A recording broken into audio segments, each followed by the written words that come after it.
খড়দহ বন্দিপুর এলাকায় তৃণমূলের গোষ্ঠীদ্বন্দ্ব প্রকাশ্যে, উপপ্রধানের বিরুদ্ধে অভিযোগ, অস্বীকার উপপ্রধানের। নিশিদিন ডায়াগনস্টিক সেন্টার, এ কমপ্লিট ডায়াগনস্টিক সলিউশন। আমাদের ঠিকানা 144/1 সেন্ট্রাল রোড, আনন্দপুরি, ব্যারাকপুর, কলকাতা 122। আমাদের যোগাযোগ 9875338719। খড়দহ বিধানসভার অন্তর্গত বন্দিপুর পঞ্চায়েত এলাকায় 100 দিনের কাজের টাকা না পাওয়া শ্রমিকদের সাহায্যের জন্য একটি ক্যাম্প তৈরি করা হয়। সেই ক্যাম্প পরিদর্শনে বুধবার উপস্থিত ছিলেন খড়দহের বিধায়ক তথা রাজ্যের কৃষি ও পরিষদীয় মন্ত্রী শোভনদেব চট্টোপাধ্যায়। তার কাছে স্থানীয় এক মহিলা এসে অভিযোগ করেন, তার জমিতে একজনকে বেআইনিভাবে বসিয়ে দেওয়া হয়েছে বন্দিপুর গ্রাম পঞ্চায়েতের উপপ্রধান প্রসেনজিৎ শাহর নেতৃত্বে। সেই সময় রাজ্যের মন্ত্রী তথা খড়দহের বিধায়ক শোভনদেব চট্টোপাধ্যায় বিষয়টি খতিয়ে দেখার আশ্বাস দেন। এরপর তিনি চলে গেলে বেশ কয়েকজন তৃণমূল কর্মীর ওপর চড়াও হন বন্দিপুর গ্রাম পঞ্চায়েতের উপপঞ্চায়েত প্রধান প্রসেনজিৎ সাহা এবং তার অনুগামীরা বলে অভিযোগ। এরপর তাদেরকে মারধরও করা হয় বলে অভিযোগ। ঘটনার পর আহতদের নিয়ে যাওয়া হয় বন্দিপুর উপস্বাস্থ্য কেন্দ্রে। সেখান থেকে কামারহাটির Sagar Dutta medical college and হাসপাতালে স্থানান্তরিত করা হয় একজনকে। ঘটনা নিয়ে বলতে গিয়ে আক্রান্ত বিট্টু মণ্ডল জানান, হয়েছিল পঞ্চায়েতে আজকের আমাদের যে 100 দিনের কাজ, সেই টাকা বকেয়া কেন্দ্র সরকার যেটা দিচ্ছেন, সেই টাকার যে ক্যাম্পটা বসেছে পঞ্চায়েতে, বন্ধুপুর পঞ্চায়েতে, সেই ক্যাম্পের টাকা দেওয়ার জন্য আমাদের বিধায়ক শোভনদেব চট্টোপাধ্যায় কৃষিমন্ত্রী ও পরিষদীয় মন্ত্রী উনি এসেছিলেন, ব্যস্ত সময় মানুষ, উনি এসেছিলেন। উনি এসে ওই 100 দিনের কাজের টাকা পেটেছিল, তারপরে আবাস যোজনার কিছু কথাবার্তা হচ্ছিল। হওয়ার পরে উনি যখন ওনাকে একজন লালিতখোলা আনন্দপল্লী আহমেদনগরে সিপিএম আমলে নাকি একজনকে পাট্টা ধরছিল, সেইটার বিষয় উনি থাকে না না থাকে না, তার জমিটা দখল করে অন্য কাউকে দেওয়া হচ্ছিল, সেই বিষয়ে উনি উপপ্রধানের এগেনস্টে বিধায়ককে কমপ্লেন করতে এসেছিল। কমপ্লেন করতে আসাতে ওখানে বিধায়ক বলে যায় যার জমি তাকে দিতে হবে, ঠিক আছে, কে কাউকে দেওয়া যাবে না, কে আছে না আছে কোনো বৃত্তান্ত না। বিধায়ক তাপসদার মাধ্যমে বললো, ঠিক আছে, তাপসদাকে বললো, তাপস ঘোষ তুমি দেখে আসবে, মানে আমাদের যে দাদা তাপসদা, প্রাক্তন প্রধান, বর্তমান পঞ্চায়েত সদস্য সঞ্চালক, ঠিক আছে, ওনাকে বলার পরে যে তাপস তুমি ব্যাপারটা দেখে আসবে, সব তাপস দেখে আসবে, তারপরে আমি ব্যাপারটা ডিসিশন নেবো, আর ওই জমিতে কেউ পা দেবে না ওনার জমিতে, আমাদের বিধায়ক বলে গেল। তারপরে বাইরে উপপ্রধানের অনুগামীরা, প্রসেনজিৎ শাহ, তার অনুগামীরা তাপস ঘোষের ওপরে আঙুল তুলে চড়া হয়ে কথা বলছিল। সেই সময় আমি প্রতিবাদ করি যে তোরা একজন সিনিয়র ব্যক্তি, রেসপেক্ট মানুষ, তাপস ঘোষ যে বিধায়কের সাথে থাকে, তাকে কেন তোরা আঙুল তুলে কথা বলছিস? এই কথা বলাতে উপপ্রধান বলছে আঙুল তুলে কথা বলছে, এই করছে। উপপ্রধান আমাকে বলে, মানে তাপসদাকে কিছু বলছে না, এই বলছে না, ওরা পাড়ার ব্যাপার, তুই এখানে না গলাবি না। ওটা যদি পাড়ার ব্যাপার হয় তাহলে উপপ্রধানটাকে, বন্দিপুর পঞ্চায়েতের উপপ্রধানও নিশ্চয়ই। ওটা যদি পাড়ার ব্যাপার হয় তাহলে উপপ্রধানের পাড়া নিয়ে উপপ্রধান থাক, পঞ্চায়েতের উপপ্রধান কেন? সব কিছু বলার পরে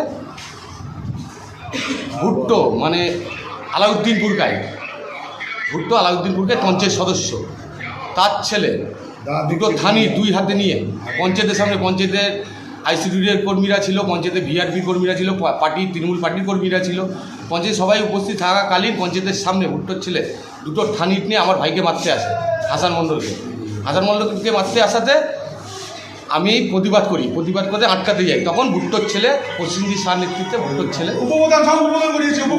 মানে আশফাক পুরকায়, সে বন্দিপুর পঞ্চায়েত সদস্য প্রধানের সামনে আমার ভাইকে মারতে গিয়ে আমি ঠেকে থেকে আমার মাথায় মেরে দেয়, এই কপালে এইখানে লেগে, এইখান দিয়ে আপনি দেখেন, এইখান দিয়ে আমার কেটে এই পর্যন্ত ইটটা লেগেছে। অপরদিকে সম্পূর্ণ অভিযোগ ভিত্তিহীন বলে দাবি করেন বন্দিপুর গ্রাম পঞ্চায়েতের উপপঞ্চায়েত প্রধান প্রসেনজিৎ সাহা। না, ভুল কথা। আমাদের ওখানে 100 দিনের মমতা ব্যানার্জি মাননীয় মুখ্যমন্ত্রী, সে আমাদের 100 দিনে যারা ভিকটিম 21 জনের টাকা ফর্ম ফিল আপ করার জন্য, টাকা ফেরত দেওয়ার জন্য সব একটা ক্যাম্প করা হচ্ছে। আমাদের এমএলএ সাহেব এর আগেও এসেছিলো, আজকেও এসছে, তিনি ছিল এখানে। এবার যেটা হয় আমরা জানি না, বাইরে আউটপাসছেন একটা সে ড্রিঙ্ক করেছিল শুনতে পারলাম, তাহলে তাদের ঝামেলা, আমি তাকেও চিনি না, দুজন কাউকে চিনি না, তাই প্রশাসনের ব্যবস্থা নেবে। আমার জানা নেই এই সম্বন্ধে যে কী হয়েছে, আপনার বিরুদ্ধেই অভিযোগ, কে অভিযোগ করলো, কী করলো, আপনাদের কাছে কোনো প্রমাণ আছে আমি ঝামেলা করেছি বা কী ছিলাম বা না ছিলাম? এমএলএ সাহেব ছিল এখানে, এমএলএ সাহেব নিজের তত্ত্বাবধানে সব 100 দিনের লোকের ভিকটিমদের ফর্ম ফিল আপ করে দিচ্ছে, সবাইকে দিয়েছে, শান্তিপূর্ণভাবে হয়েছে। রাস্তার ঝামেলা, রাস্তার ব্যাপার। আপনি কারোর অন্যের জমিতে লোক বসিয়ে দিচ্ছেন? না, একটা প্রবলেম হয়েছে, এখানে সিপিএম আমলে 30-40 বছর থেকে বসিয়েছিল, তা একটা ফ্যামিলি তারা দীর্ঘদিন 20 বছর দিয়ে এখানে থাকে না, তাদের 2 কাঠা জমি, তার পিছনে কি ভেস্টল্যান্ড জমি ছিল। আমাদের পাড়ায় তারা যাদের বসানো হয়েছে বাস 3 ঘর দিয়ে, এলাকার লোক, ক্লাবের লোক, তারা মিটিং করে বসিয়েছে, আমাকে বলেছে একটু হেল্প করে দিতে। তা আমি তাদের 3 বাস কিনে সেই গরিব মানুষটাকে তাদের ঘর করে দিয়েছি, তার জমি ছেড়ে।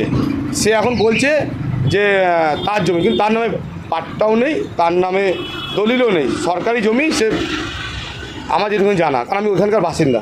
কিন্তু এমএলএ সাহেব বলেছে এফআইআর করা হোক। এবার যারা মারপিট করে তাদের নামে এবার করে আপনার দলবলের বিরুদ্ধে তো আমার সাথে দলবল, আপনি ফুটেজ দেখান যে আমার কোনো দলবল আছে।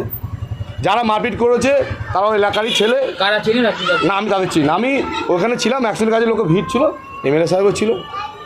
যারা আহত হয়েছে তারা হসপিটালে দাঁড়িয়ে প্রোটেস্টে তোমার নাম করে বলেছে, একদম আমার নাম করে অনেকে অনেক কিছু বলতে হয়, সেটা কি? সেটা না, তোমার নাম করে বলেছে কিন্তু এবং এর তত্ত্বাবধানে হয়েছে। এই আগেও এরকম ধরনের মারধরের ঘটনা ঘটেছে এবং পিস্তল নিয়ে আসার অভিযোগও করেছে এবং আপনার। বারবার আপনার আচ্ছা। নামটা কেন জড়ানো হচ্ছে? সে তো ওখানে ক্যামেরা আছে, পুলিশ প্রশাসন আছে, প্রশাসন দায়িত্ব নেবে, প্রশাসন বুঝবে।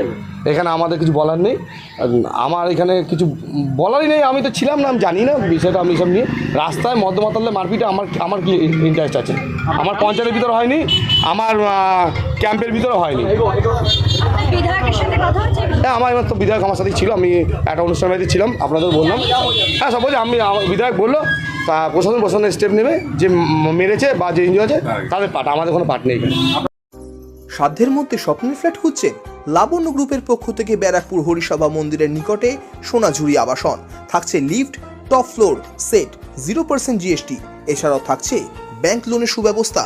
দেশের 75তম স্বাধীনতা দিবস উদযাপন উপলক্ষে থাকছে প্রতি ফ্ল্যাট কেনার উপর আকর্ষণীয় উপহার।